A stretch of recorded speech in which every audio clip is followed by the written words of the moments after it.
не ми е јасно како може во епидемија да ги делите луѓето на вработени во јавен и приватен сектор.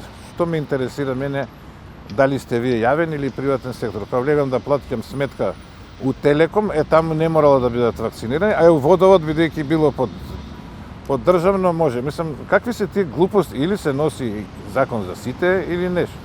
Зошто не у приватното е со препорака?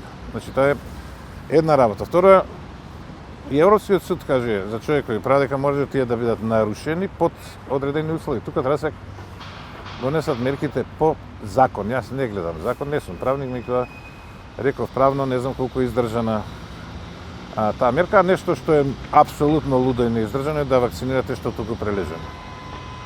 Значи, луѓе кои имаат многу солиден имунитет, кои може по 7-8 месеци да ги терате, да не ги пуштате на работа. И цело време ги кажувам тоа, имам и пријатели што дарувале, ќе спомнам еден човек, сика Перо Рујковски, 5 пати дарувал крвна плазма, спасил животи. Има неколку илјади антитела. Со новите мерки кои бидат усвоени, нема да може да оди на работа. Кајде да го кажеме ова лудост и глупост, он нема да може да оди на работа, бидејќи не бил вакциниран. Друго ништо не се признава.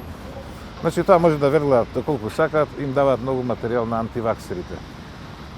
Тоа е еден очен потез, место да се дадат кампања за успешноста на вакцината, каква е смртноста во земјите кај што има вакцина, реално да се каже какви се несаканите ефекти. Ова е присилна вакцинација. Јас се согласувам, ако е до таму дојден да биде задолжителна, нека се донесе со закон и да важи за тие што ќе важи. Еве, за здравствени работници во ред, нека биде задолжителна. Ако треба за сите, не може да биде задолжителна за јавен, а за приватен не, бидејќи немаат разлика во дејноста.